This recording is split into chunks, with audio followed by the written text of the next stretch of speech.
Hi everyone, again my name is Michelle and I am going to be doing my oral reading speech from a book, Chicken Soup for the Soul, Living Catholic Faith, and the story is called Treasure Beyond First Prize.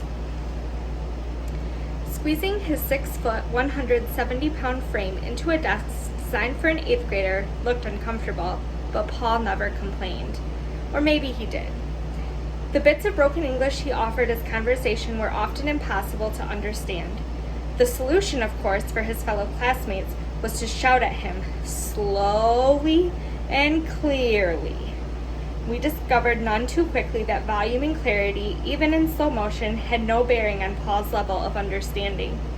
The prominent furrow in his forehead and his bewildered look gave testament to the fact that most of the time he didn't have a clue. Paul D'Orazio arrived in America from a small town in northern Italy. His sparkling dark eyes and friendly smile under a crop of thick, shiny black hair drew us to him immediately. He was 13 then, and assigned to 5th grade by some mysterious process the principal at Holy Cross School did not share with the rest of the class. If he felt out of place, he didn't show it. He was warm, genuine, and very good-natured when someone occasionally poked fun at him. Though Paul didn't understand much about our language, our classwork, our games, or our music, when Sister Frances Patrice started and ended the day by making the sign of the cross, he never failed to reverently bow his head and fold his hands in prayer. As hard as he tried, Paul never really caught on or caught up with the rest of us. Then one day in 8th grade, Sister Frances Patrice announced an art contest for which we were expected to create a model of a musical instrument.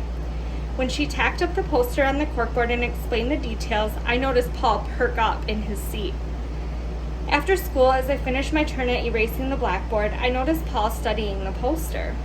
Sister walked over to him and traced around the musical instruments with her finger. "Can you make one of these, Paul?" she asked. His eyes flipped from Sister to the poster and back. Immediately, Paul began to nod his head with the speed of a bobblehead doll. Does he really understand? I wondered. With one final nod, Paul said clearly, "Okay, can do." He had 8 weeks to make good on his promise. On the day of the contest, Sister set up a folding table and asked each of us to explain our individual items as we placed them on display. One by one, she expected collection of paper mache and construction paper objects d'art made their way out of paper sacks and cardboard boxes to a spot on the display table. Paul was last. Slowly he walked to the front of the class carrying a large, flat cardboard box, which he set down on the crowded display table. Without fanfare, he opened the box and gingerly lifted out his project for the class to see. Then he said in perfect English, "Guitar." And a guitar it was, only not one fashioned from poster board and school paste. This guitar, every inch of it, was handcrafted. Its smooth wooden body was the product of incredible creativity and skill. The room fell silent, and a worried look replaced the smile on Paul's face. Timidly, he presented it to us, saying, almost in a whisper, "You like?" Oh, how the thunder of applause, stomping feet, and cheering voices broke the silence that had settled over the class upon our first glimpse of Paul's amazing guitar. Sister Frances Patrice swished up the aisle toward him, her rosary beads and leather-soled shoes clicking and tapping in synchronized rhythm. She wrapped her arms around Paul and hugged him, the exact way Annie Sullivan hugged Helen Keller in The Miracle Worker. Paul's triumphant smile spoke volumes as now he held aloft his work of art with pride. All barriers had been broken. Many years have passed since that day in 8th grade when, hands down, Paul had won first prize for his beautiful handmade guitar. Just the other day, I looked out of my office window and watched as a white van with bright red lettering rolled down the street. The letters on the side of the van shouted slowly and clearly, "Paul D'Orazio, Carpenter and Cabinet Maker." The story was by Anne Marie B. Tate.